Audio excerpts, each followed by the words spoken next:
jinsi ya kubadili password pamoja na jina kwenye wifi zote za Airtel 5G. Nikukumbushe tu kwamba usisahau kubonyeza neno lililoandikwa hapo subscribe hapo chini ya video hii, ili next time nikiweka kitu chochote kinachohusiana na wifi yako uje ujifunze. Basi tutaenda moja kwa moja, ni utaenda kusearch hizi namba nitakazo kutajia hapo. Ukiziangalia kwenye wifi yako, pia kwenye sticker hapo chini utaziona zimeandikwa ni 192.168.1.1. Kwenye wifi zote za Airtel 5G pamoja na 4G tunatumia IP address hii, alafu tuna search.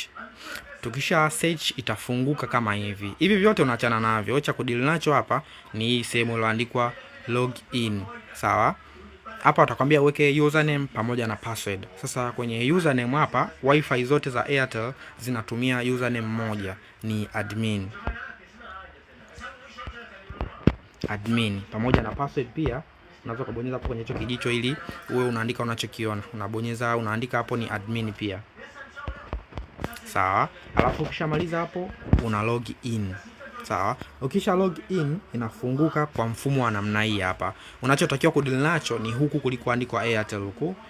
Una scroll hapo chini kidogo, utaona kuna sehemu imeandikwa wifi setting hapa. Sawa? Hii moja ni 4G. Hii tulioifungua sasa hivi hapa ni 4G. Na hii 4G tayari nilishaibadilishia password. Kwa hiyo ukitaka kubadili jina na password hapo labda unafuta hiyo, unaandika unayoitaka. Lakini pia unafuta hii labda tena unaandika unayoitaka. Sawa? Haya, hapo tunakuwa tushamaliza. Labda ngoja tuandike kabisa ili mtu usione kama unaweza kaifuta tu afu kaiacha hivyo hivyo. Hapa labda niandike Deus. Sawa? Alafu hapa password hapa unafinya hapa kwenye kajicho ili uandike unachokiona. Alafu pia hapa labda nitaandika Deus @123. Mimi napenda kutumia @123. Kwa hiyo unaweza kutumia symbol yoyote. Alafu ukishamaliza hapo unakuja hapa chini. Unaona maana yake ukishaandika jina ni hilo hapo, lakini pia password ni hiyo hapo. Unakuja hapa chini hapa palipoandikwa save. Alafu una save. Una confirm, tayari unakuwa umebadilisha jina pamoja na password kwenye wifi zote za Airtel. Ukitaka kuja kubadili 5G, hiyo maana yake tuliyobadilishia ni 4G. Kwa hiyo ukitaka kuja kubadilisha kwenye 5G, utafanya hivi.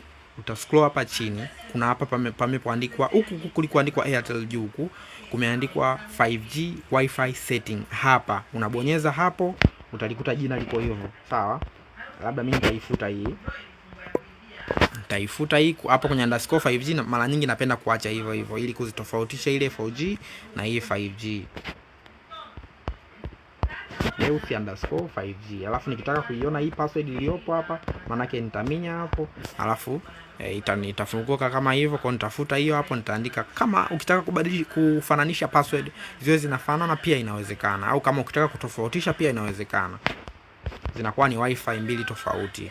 Mimi napenda kuandika moja ili nisisahau. Ukishamaliza hapo unabonyeza hii sehemu iliyoandikwa save hapa chini. Ukisha save una confirm, unakuwa tayari umemaliza kubadili password kwenye upande wa 5G. Kwa hiyo nikukumbushe tena usubscribe hapo chini ili nikiweka video iwe inakuja notification kwako